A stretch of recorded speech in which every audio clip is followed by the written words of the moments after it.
ในยุคสมัยใหม่มีการผลิตลูกกันน้อยลง คนก็พยายามจะยืดอายุขัยตัวเอง มันก็ไปทางนั้นเป็นทรงนั้นแทน คนก็ดูแลสุขภาพตัวเองมากขึ้น เป็น trend ตั้งอืแต่มามจากประเทศที่เจริญแล้ว แล้วมันก็ไหลเข้ามาที่ประเทศไทยนะ ก็คนก็อยากอืจะให้มความสำคัญกับการดูแลสุขภาพ แต่ว่า longevity มันเหมือนมันยิ่งกว่าการดูแลสุขภาพ แต่มันเป็นการโฟกัสไปที่ detail ต่างๆ เพื่อที่จะให้มึงมีอายุขัยที่เยอะมากขึ้น ยแบาวบนานขึ้น เล็งอืมกันไปถึง120 ปี แล้วคนแบบว่ามีฐานะมีตังค์ อะไรอย่างเงี้ย ก็พยายามจะค้นคว้าหางานวิจัยหรือหาผลิตภัณฑ์หรือหนทางต่างๆ ที่จะยืดอายุได้ ซึ่งบทความคุณเอ๋นิกรมเนี่ยก็มีการพูดในเชิงวิเคราะห์ หรือว่าอาจจะมีกระจิกเล็กน้อยกับสภาวะสังคมประเทศไทยด้วย เพราะว่าประเทศไทยเราก็มีความเหลื่อมล้ำในคุณภาพชีวิตสูง แล้วอืพอมันมมีบริษัทชั้นนำหรืออย่างรู้สึกว่าจะเป็นคุณท็อปจิรายุมั้งที่จะพูดเรื่องนี้บ่อยๆ เพราะว่าดูเหมือนแกจะผลักดันธุรกิจไปในทางนี้แล้วว่าอีกหน่อยมันจะต้องเมืองไทยเราจะทำเป็น hub ที่จะดูแลคนมีกะตังให้แบบว่าสุขภาพแข็งแรงอายุยืนยาวอะไรงี้นะ แล้วก็ในอืมบทความก็มีพูดถึงว่าในมุมเขาเนี่ย longevity มันเป็นความหรูหราและเป็นภาระของชีวิตในมุมหนึ่ง ซึ่งอืมก็มีทั้งคนที่เห็นด้วยหรือคนไม่เห็นด้วยเนี่ยก็เข้ามาคอมเมนต์ความคิดเห็นแต่ว่าจะมาถามพี่บ่งมองประเด็นนี้ยังไง longevity กับความหรูหราและภาระเนี่ยผมไม่ได้เข้าไปอ่านบทความเขาผมเลยไม่เข้าใจไงว่าเขาจะสื่ออะไรถ้าจะอ่านแค่แบบว่าพาดหัวว่าแบบlongevity ความหรูหราและภาระผมไม่เข้าใจอะอาจจะต้องแบบว่าเข้าไปอ่านข้างในแต่ว่าขอพูดเรื่องของ longevity อย่างหนึ่งแล้วกันนะอืมเอาจริงๆนะคือผมสนใจเรื่องนี้มาตั้งแต่ช่วง20ต้นๆแล้วอันนี้เป็นสาเหตุหนึ่งที่ทำให้ผมอะกินข้าววันละมื้อ อาเพราะว่าเอาจริงๆผมก็ไม่รู้หรอกว่าไอ้การกินข้าววันละมื้อเนี่ยมันช่วยให้อายุเรามันยืนยาวขึ้นจริงหรือเปล่าแต่ว่าผมจำได้ว่าตอนนั้นน่ะที่ผมเริ่มที่จะลองกินข้าววันละมื้อดูอะมันมาจากสาเหตุนี้แหละก็คือการที่แบบดูคลิปในยูทูบที่แบบคนที่เป็นด็อกเตอร์ซึ่งเราก็ไม่รู้ว่าแม่งเป็นด็อกเตอร์จริงหรือเปล่าแม่งมาทำคลิปยูทูบอะแม่งบอกว่ามันมีการแบบว่าวิจัยในพวกหนูทดลองอะไรพวกเนี้ยหรือใน Mammal ในสัตว์เลี้ยงลูกด้วยนมต่างๆถึงแบบอัตราการกินอาหารกับอายุไขอะไรแบบเนี้ยอืมเขาก็บอกว่ามันมีนัยยะสำคัญอยู่นะในความต่างระหว่างหนูตัวที่แบบเรียกว่ากินอาหารเยอะกับหนูตัวที่กินอาหารน้อยมีความต่างในเรื่องของอายุขัยอย่างมีนัยยะสำคัญกูก็ไม่รู้ว่ามันเป็นข้อเท็จจริงไหมหรือต่อให้มันเป็นข้อเท็จจริงเนี่ยมันก็อาจจะเกิดขึ้นในหนูแต่มันอาจจะไม่ได้เกิดขึ้นในคนเออนึกออกใช่ไหมแต่ว่าตอนนั้นน่ะมันเป็นอารมณ์แบบว่ากูไปดูแล้วกูก็เลยลองดูแล้วปรากฏว่าพอกูลองเนี่ยมันก็ไม่ได้มีปัญหาอะไรนึกออกเปล่าคือกูสามารถแบบกินข้าววันละมื้อได้ปรับไลฟ์สไตล์มากินข้าววันละมื้อได้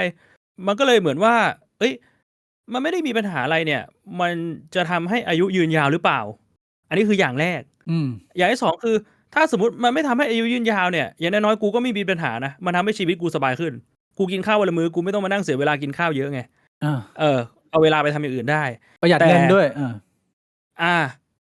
แต่ปัญหาคือแล้วมันลดอายุไขหรือเปล่าอันนี้เราไม่รู้อันนี้คือปัญหาอาซึ่งกูก็ไม่รู้ว่าอืมมันลดอายุไขไหมนี่คืออย่างแรกของ longevity อะนะแล้วก็อย่างที่2อะคือสำหรับกูเนี่ยกูไม่ได้สนใจนะว่ากูจะมีอายุยืนยาวหรือกูจะมีอายุสั้นแต่กูสนใจว่าในช่วงเวลาที่กูยังมีชีวิตอยู่เนี่ยสุขภาพกูดีหรือเปล่าอืมคือถ้าสมมุติว่าแบบคราวที่แล้วที่คุยกันน่ะพี่บิ๊กก็จำได้ใช่ไหมว่าแบบถ้าสมมุติว่าเราสามารถมีอายุยืนยาวไปได้แบบ150ปีเลยนะแต่แบบว่ามึงติดเตียงตั้งแต่100ปีแล้วอะแล้วมึงต้องนอนแบบว่าให้ออกซิเจนแล้วก็แบบให้อาหารทางสายยาเองอะไรอย่างเงี้ยอๆๆกูตายดีกว่าอืมเออแต่ว่าถ้าบอกกูว่าเฮ้ยมึงทำแบบนี้นะมึงมีอายุได้ถึง80แต่ว่าก่อนตายอะคือมึงแบบว่ามึงยังแข็งอะแบบเตะปี๊บดังแล้วมึงไม่มีโรคภัยไข้เจ็บอะกูก็แฮปปีที่จะอยู่แบบนั้นนะเว้ยเข้าใจเพราะฉะนั้นเนี่ยกูรู้สึกว่าในเรื่องของ longevity เนี่ยกูไม่ได้สนใจเรื่องของตัวเลขอายุว่ามันต้องนานแค่ไหนแต่กูสนใจเรื่องคุณภาพชีวิตมากกว่าว่ามันต้องมีคุณภาพชีวิตที่มันดีนะเราแฮปปีเราไม่เจ็บแบบออดๆแอดๆอะไรอย่างเงี้ยอืม คือในมุมของพี่เอ๋นิ้วกลมเนี่ยเขาพูดถึง2อันที่มันเป็นประเด็นที่คนเขาก็มาคุยกันคือคำว่าหรูหรากับภาระซึ่งเอามุมของภาระก่อนคือพี่เอ๋เขาพูดประมาณว่า การดูแลสุขภาพอะมันเป็นภาระของมนุษย์เราทุกคนที่เราต้องใส่ใจกับมัน อะไรอย่างเงี้ยนะซึ่งอันเนี้ยมันอยู่ที่การใช้คำด้วยนะคือคำว่าภาระกับคำว่าความรับผิดชอบเนี่ยมันเหมือนกันไหมพี่บวงมึงว่าเหมือนกันไหม กูมัน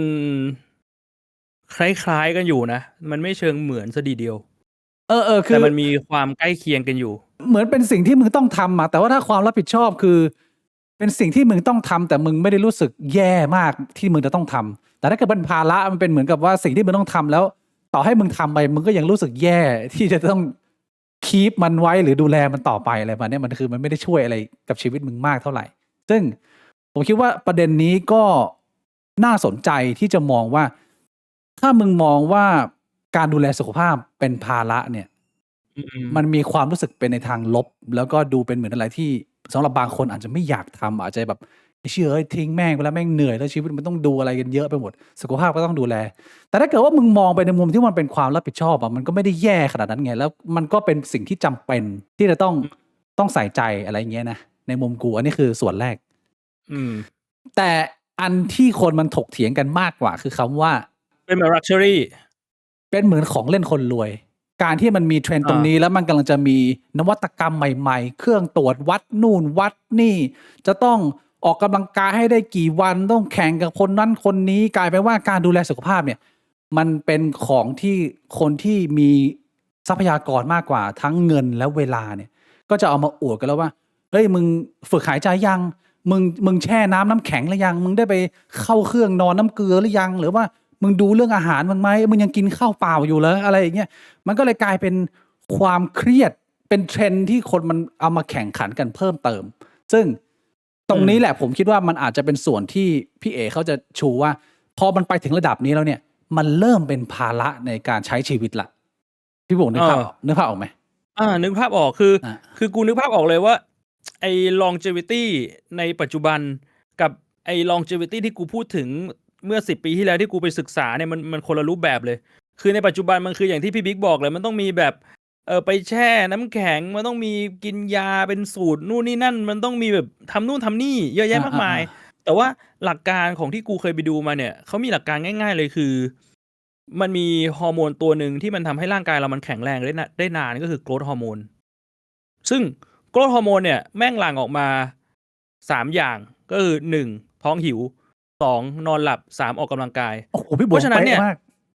ไอหลักการ longevity ที่กูสนใจเนี่ยมันไม่ใช่การที่มึงจะต้องไปทำอะไรที่มันเหลือบ่ากว่าแรงมันแค่มึงออกกำลังกายมึงพักผ่อนแล้วมึงก็กินอาหารให้ดีแค่นี้แหละจริงๆแล้วอ่ะมันคือแค่นี้เว้ยแต่ว่าไออะไรที่มันเหนือกว่านั้นน่ะกูรู้สึกว่ามันเป็นอะไรที่แบบมันซูโดไซแอนน่ะต่อให้มันมีการทดลองมันมีการทำการวิจัยมันมีการเขียนเปเปอร์มาเนี่ยคือกูรู้สึกว่ามันก็คงจะแบบเป็นการทดลองที่มันอาจจะยังไม่ได้ทำกันแบบเป็นวงกว้างมันอาจจะยังไม่ได้มี peer review ไหมอะไรแบบเนี้ยมันยังไม่ได้ออกมาเป็นแฟกต์อะไรแบบเนี้ยนะมันก็แล้วแต่ตัวมันก็มีหลายอันที่มันเป็นส่วนเสริมของชีวิตคือมันอาจจะไม่ได้จำเป็นในคนหมู่มากแต่ว่าถ้าเงินมึงเยอะทรัพยากรมึงเหลือเนี่ยมันก็มีเครื่องเล่นอุปกรณ์อะไรมากมายที่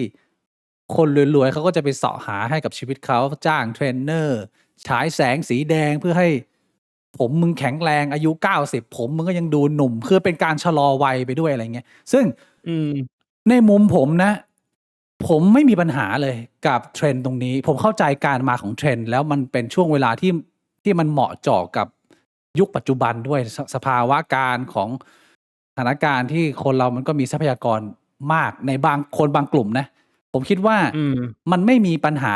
หรือมีผลกระทบกับผมเลยที่มันจะมีคนมาเล่นเทรนด์นี้มันเหมือนกับคนรวยที่ซื้อนาฬิกาแบบ9 ล้านหรือว่าขับแลมโบอะไรเงี้ยคือผมไม่ได้เป็นคนที่อิจฉาเ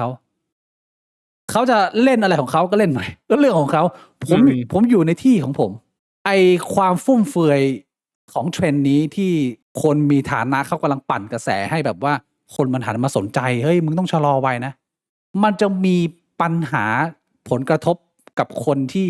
มึงเป็นคนอยู่ไม่ถูกที่ หมายความว่าสเกลทรัพยากรของมึงอ่ะไม่ถึง แต่มึง อืม อินไปกับเทรนด์นี้ อืม ถ้าเกิดว่ามึงอยู่ถูกที่อ่ะมึงอยู่ถูกที่หมายความว่ามึงอยู่ในสังคมแวดล้อมเพื่อนที่ทรัพยากรพอๆกับมึงทำอะไรกันประมาณนี้เนี่ย มันก็จะไม่เกิดความเดือดเนื้อร้อนใจหรือความกระวนกระวายที่จะต้องไปคว้านู่นมาเอานี่มามึงแบบว่าบางคนนะทำงานในเมืองทำงานดี แล้วก็พอเสร็จงานปุ๊บมีตารางชีวิตชัดเจน ขับรถไปทำงาน3 ชั่วโมงแล้วต้องเสร็จปุ๊บ1 ชั่วโมงครึ่งต้องไปเจอเทรนเนอร์เสร็จแล้วเราต้องไปนู่นอีกคือชีวิตมึงเป็นตารางมันเป็นอะไรที่แม่งเครียดหมดเพราะว่าพยายามกระเสือกกระสนที่จะใช้ชีวิตแบบเครียดแบบตึงเกินไปกูว่า อืม เทรนด์นี้มันจะกระทบคนพวกนี้ คนที่มึงอยู่ไม่ถูกจุดแล้ว มึงหลงเข้าไปกับเทรนด์นี้แล้วมันกลายเป็นว่าแทนที่มึงจะดูแลสุขภาพ แต่มันทำลายสุขภาพจิตมึงก่อน แล้วพอสุขภาพจิตมึงมันโดนทำลายเนี่ย สุขภาพกายมันก็คงจะไม่ดีไปด้วย แล้วก็ไม่ใช่แค่นั้น เงินมึงก็อาจจะถูกละลายหายหมดไปทั้งที่คนที่มึงเลือกคบหาด้วยอ่ะก็คือเขาทำแบบนี้ได้เขาไม่กระทบไงเงินเขาเหลือไงแต่ว่ามึงไปพยายามอ่ะ มันก็คล้ายๆกับไอ้พวกเรื่องนาฬิกาเรื่องรถแลมโบอะไรพวกนี้แหละคือ มึงไปอยู่ไม่ถูกที่นะเทรนด์เนี่ยมันจะทำร้ายมึง ปัญหาอย่างหนึ่งมันคือการที่จริง ๆ แล้วอ่ะการทำให้สุขภาพมันดี การทำให้มึงแข็งแรงอ่ะ มันก็แค่พื้นฐานที่กูบอกกันแหละ ใช่ มึงออกกำลังกายพอมึงกินอาหารดีๆ แล้วมึงก็นอนให้เป็นเวลา แต่ว่าถ้าสมมุติว่ามึงไปหลงกับเทรนด์เนี้ยมึงคิดว่าไอ้เหี้ยมึงทำไอ้พวก longevity ที่มีคนมาขายคอร์สมึงอ่ะแล้วมึงจะมีสุขภาพแข็งแรง แล้วพอมึงทำไปแล้วมึงคิดว่าโอ้มันจะมีสุขภาพแข็งแรงแล้ว มึงก็ไม่สนใจเรื่องการนอน มึงไม่ออกกำลังกาย มึงกินอาหารแต่อาหารขยะพอมึงคิดว่าอ๋อก็กูไปทำอะไรที่มันทำให้ชีวิตกูยืนยาวแล้วไงไอ้เชี่ยอันนี้คือหนัก อ้าวใช่ นี่คือมึงไม่ใช่แค่เสียเงินอย่างเดียว มึงโดนหลอกด้วย ใช่ คือมึงไป อ่า ใส่ทรัพยากรมึงในทางหนึ่งมากเกินไปแล้วมึงไม่ดูทางอื่น อันนี้สำคัญ อืม เพราะฉะนั้นมันก็จะกระทบคนแบบนี้แหละ longevity เนี่ยผมไปเห็นคนเขียนบทความอันนึงแล้วผมคิดว่ามันน่าสนใจก็ตรงที่ว่าเทรนด์ longevity ที่คนชนชั้นบนในเมืองไทยมันหยิบเข้ามาเนี่ย มันทำเงินได้ไง แต่ว่า longevity มันจริง ๆ แล้วอ่ะมันสามารถเป็นเรื่องของส่วนรวมได้ ถ้าเราสามารถผลักดันให้มันเป็นนโยบายของรัฐเป็นคุณภาพชีวิตที่เราใช้กันมวลรวมเนี่ย มันไม่จำเป็นว่าต้องเป็นเรื่องของชนชั้นด้วยซ้ำอย่างที่พี่ผมพูดเมื่อกี้เนี่ยเรามีเบสิกพื้นฐานมีข้อมูลความรู้ในการทำความเข้าใจการดูแลสุขภาพเนี่ยมันก็พอแล้ว แล้วก็อย่างตัวอย่างเนี่ยคืออย่างสิงคโปร์เนี่ยเป็นหนึ่งในประเทศที่มีกฎหมายเกี่ยวกับอาหารของบริโภคเนี่ยที่สตริกมากๆต้นๆของโลกเขาจะระบุเลยว่า อาหารหรือเครื่องดื่มของมึงเนี่ยมีโซเดียมมีน้ำตาลเทียมที่อะไรอัตราส่วนเท่าไหร่ มันก็ทำให้ไม่ว่ามึงจะเป็นคนรวยหรือคนจนเนี่ยมึงมีโอกาสที่จะเข้าถึงข้อมูลพื้นฐานเล็กๆน้อยๆในการที่มึงจะบริโภคของทั่วๆไปได้ อันเนี้ยมันก็เป็นหนึ่งในเมธอดของ longevity ที่ provide จากรัฐไงนึกภาพออกไหมหรือว่าจะเป็นสวัสดิการ health care อะไรต่างๆถ้ารัฐมึงเข้มแข็งรัฐมึงเก็บภาษีได้มากขึ้นมันก็มีส่วนดูแลตรงนี้ที่มันดูแลทั่วถึงมากขึ้นมีบุคลากรทางการแพทย์มีสถานพยาบาลเพิ่มเติมอะไรอย่างนี้อันนี้ก็เป็นส่วนของ longevity หรือการมาของอินเทอร์เน็ตการมาของ AI เนี่ยถ้าคนมันเข้าถึงได้มากคนมันก็มีข้อมูลความรู้มากขึ้นในการที่จะดูแลตัวเองอย่างที่ดูไบเนี่ยเขารัฐเนี่ยมีนโยบายในการให้มึงสมัครพรีเมียมและใช้อินเทอร์เน็ตฟรีทุกคนสามารถเข้าถึงอินเทอร์เน็ตฐานข้อมูลแบบแม็กทุกคนได้มันก็เป็นส่วนหนึ่งของ longevity เช่นกัน หรือว่าจะพูดไปถึงกฎหมายควบคุมมลพิษถ้ามึงมีการควบคุมตรงนี้ดีมาตรฐานการจัดเก็บดูแลรักษามลพิษต่างๆทางน้ำทางอากาศดีก็ longevity เช่นกันและสุดท้ายเอาที่สำคัญที่มันเป็นพื้นฐานน้ำดื่มสะอาดเนี่ยก็เป็น longevity ที่ว่ามึงสามารถ access น้ำที่มีความปนเปื้อนต่ำเนี่ยแล้วทุกคนมันเข้าถึงได้หมดเนี่ยมันก็ควรจะเป็นเรื่องของส่วนรวมมากกว่าที่จะเป็นเรื่องของชนชั้นอันเนี้ยเป็นปัญหาซ้อนปัญหาที่มีคนเขาเขียนบทความแล้วผมคิดว่ามันน่าสนใจ อันนี้ผมแชร์ในมุมผมนะผมว่ามันค่อนข้างอิงกับพี่บวงมีคนอธิบายเรื่องนี้เยอะแล้วล่ะเรื่อง longevity ว่ามันมี1 2 3 4การดูแลยังไงบ้างก็ถ้าใครสนใจก็ไปศึกษาจากคนที่มีความรู้นักโภชนาการหรือแพทย์แล้วกัน แต่ว่าผมจะมาแนะนำในมุมผมว่าสำหรับผมเนี่ย longevity สำหรับคน Gen Y หรือว่าเป็นคนขี้เกียจสไตล์ผมเนี่ย ผมคอนเซิร์นอะไรบ้าง ผมว่าสำหรับผมมันมี3อย่างที่จะมาแชร์ เรื่องแรกเหมือนที่พี่บ่วงพูด ข้อมูลความรู้ ถ้ามึงมีข้อมูลความรู้ในการดูแลตัวเองที่ดีเนี่ย เรื่องนี้ก็เรียกว่ามันค่อนข้างแฟร์กับทุกคนแล้วว่าอะไรควรทำอะไรไม่ควรทำในชีวิต แต่ประเด็นที่2เนี่ยเป็นประเด็นที่ผมคิดว่าหลายคนจะมองข้าม คือการจะดูแลสุขภาพตัวเองได้เนี่ย หลายคนบอกว่าสิ่งสำคัญคือวินัยในการดูแลตัวเองพี่ผมเคยได้ยินไหมซึ่งอันนี้ผมไม่เถียงยิ่งแต่ว่าจากที่ผมสังเกตคนรอบๆตัวผมเนี่ย ผมเห็นคนจำนวนหนึ่งที่มันมีความรู้นะพี่บวง แต่มันไม่สามารถดูแลสุขภาพตัวเองได้ แล้วผมก็พยายามทำความเข้าใจว่ามันเป็นปัญหาตรงไหนวะแล้วสิ่งหนึ่งที่ผมพบก็คือว่า คนหลายคนมีความรู้มีศักยภาพในการดูแลตัวเอง แต่ว่าดูแลตัวเองไม่ได้เนี่ยมันมีหลากหลายเหตุผล แต่เหตุผลหนึ่งก็คือว่า คุณไม่เคยซ่อมแซมจิตใจคุณ หรือว่าไม่เคยซ่อมแซมทรามาที่มีในอดีตมาก่อน อันนี้เป็นปัญหาหนึ่งที่ผมเคยเห็น คือพอมึงเติบโตมาเนี่ย แล้วชีวิตมึงมีทรามาที่มึงไม่ได้ซ่อมเนี่ย มึงเคยโดนบีบโดนบังคับโดนกลั่นแกล้งโดนรังแกหรืออะไรก็ตามเนี่ย แล้วสุดท้ายพอมึงโตขึ้นมามึงไม่ได้ซ่อมมันเนี่ย มึงเลือกที่จะมีพฤติกรรมชีวิตต่างๆหลากหลายรูปแบบไปเสพติดนู่นไปทำอันนี้กินเยอะกินมากเกินไปหลีกหนีต่อสังคมเสพติดอะไรมากเกินไปเนี่ย เรื่องพวกนี้มันเป็นตัวหนึ่งที่มันขั้นไม่ให้มึงก้าวเข้าไปสู่ชีวิตที่จะมีวินัยแล้วก็เริ่มดูแลแล้วก็รักตัวเอง คือมึงปล่อยปละละเลยแผลในใจของมึง แล้วผมคิดว่าเป็นจำนวนเยอะอยู่พอสมควร ที่ว่าคนมันไม่สามารถมาสนใจในสิ่งที่มึงควรจะสนใจด้วยซ้ำอันนี้เป็นอันหนึ่งที่ผมคิดว่าหลายคนอาจจะไม่เข้าใจต้นตอปัญหาของตัวเอง แล้วก็ไม่สามารถดูแลตัวเองได้สักทีซึ่งอันเนี้ยผมย้ำเตือนตัวเองด้วยนะ เพราะว่าการที่เราวิ่งหนีปัญหาหรือเสพติดอะไรมากเกินไป หรือว่าใช้ชีวิตมีพฤติกรรมอะไรแปลกๆไม่ว่าจะนอนผิดเวลากินอาหารไม่เลือกอะไรอย่างเงี้ยมันอาจจะมีหลากหลายเหตุผล แต่ว่าอันหนึ่งที่มีส่วนอยู่ไม่น้อยก็คือแผลในใจพี่บวงเคยเห็นคนประมาณนี้ไหมคือมันเป็นยังไง แผลในใจที่มันทำให้มันเกิดปัญหากับการจัดการตัวเองดูแลตัวเอง อย่างเช่นแน่นอนว่าคนที่มีน้ำหนักเยอะอ้วนท้วมเนี่ย มันมีหลากหลายสาเหตุที่เขาเป็นแบบนั้น แต่มีคนจำนวนหนึ่งหรือคนที่ผมเคยรู้จักเนี่ยเขาไม่ได้อ้วนท้วมจากปัญหาทางกายภาพหรืออะไร แต่ว่ามันเป็นเพราะว่าเขาหาความสุขจากอย่างอื่นในชีวิตไม่ได้ อยู่ในสภาวะที่โดนบีบทุกอย่าง แล้วการกินกลายเป็นความสุขอันสุดท้ายพอแบบว่าเครียดก็ไปลงกับการกินก็คือเขาอันเนี้ยมันตอบเขาเขาก็ใส่อย่างเดียวเลย แล้วก็เรื่องอื่นไม่ได้รับการแก้ไขอะไรเงี้ยมันก็มาลงกับพฤติกรรมของชีวิตอะไรอย่างเงี้ยซึ่งผมคิดว่าเรื่องนี้เป็นเรื่องหนึ่งที่ไม่ควรมองข้ามนะเพราะว่ามันเป็นปัญหาที่มันอยู่ลึกมาก แล้วมันเอฟเฟกต์มาแบบ indirect แต่ว่าเอฟเฟกต์มันรุนแรงแล้วบางทีมันแก้ไม่ได้ตลอดชีวิตอันนี้คือประเด็นที่2ส่วนประเด็นที่3สุดท้ายเนี่ยเหมือนที่พี่บวงบอกแล้วมันใกล้เคียงกับทฤษฎีหนึ่งที่ผมได้มาจากการตอนเรียนปลูกต้นไม้คือพี่บวงเคยได้ยินคำว่าทฤษฎีถังไม้โอ๊กไหมไม่เคยเดี๋ยวผมให้ดูอันนี้คือขยายความสิ่งที่อันนี้โดนแล้วโดนอะไรไอ้คนขวาเคยรู้เลยบ้างเนี่ย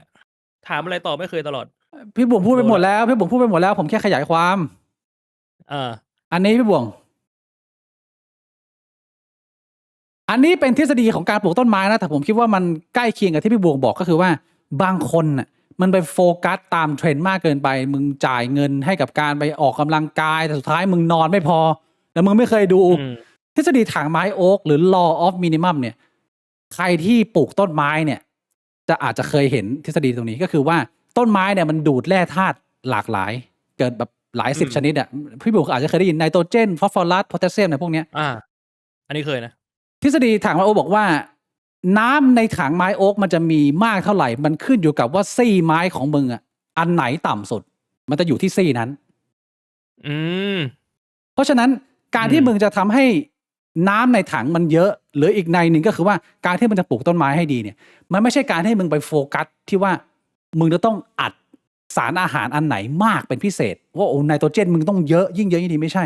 แต่มันคือควา อื มพอ ม ดีแล้วอันไหนที่มันเป็นรูรั่ว มันต้องสมดุล มันต้องเป็นสมดุล มึงต้องให้โฟกัสกับซี่ไม้ที่มันอยู่ต่ำที่สุด ให้มันขึ้นมา ระดับน้ำมันถึงจะเพิ่มขึ้นมาได้เรื่อย อืม ๆ ซึ่งมันจะคล้ายๆกับที่พี่บวงบอกเมื่อกี้ แล้วผมคิดว่าอันเนี้ยมันเป็นการดูแลสุขภาพแบบคนขี้เกียจ คือมึงไม่ต้องใช้ความพยายามเยอะที่มันจะต้อง โอ้โฮ ออกกำลังกายให้แม่งเต็มแม็กซ์เต็มหน่วยเวลาในชีวิตมึงไม่มีเลย หรือว่า โอ้โฮ การกินอาหารมึงต้องเป๊ะๆๆข้าวขาวก็กินไม่ได้อะไรประมาณเนี้ย ผมคิดว่าสำหรับผมว่ามันตึงไปหมดแล้วเว้ย มัน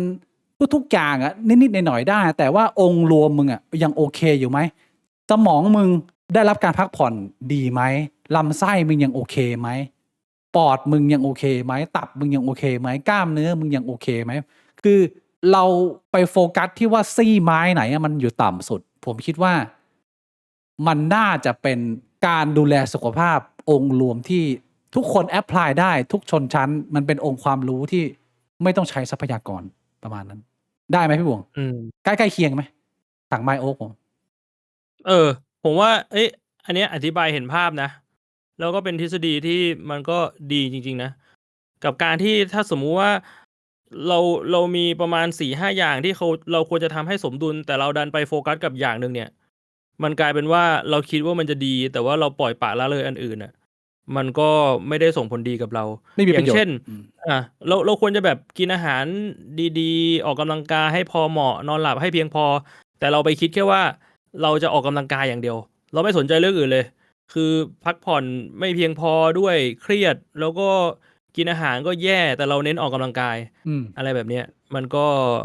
ก็จะยากหน่อยที่จะหวังให้สุขภาพมันดีนะ ใช่ อืม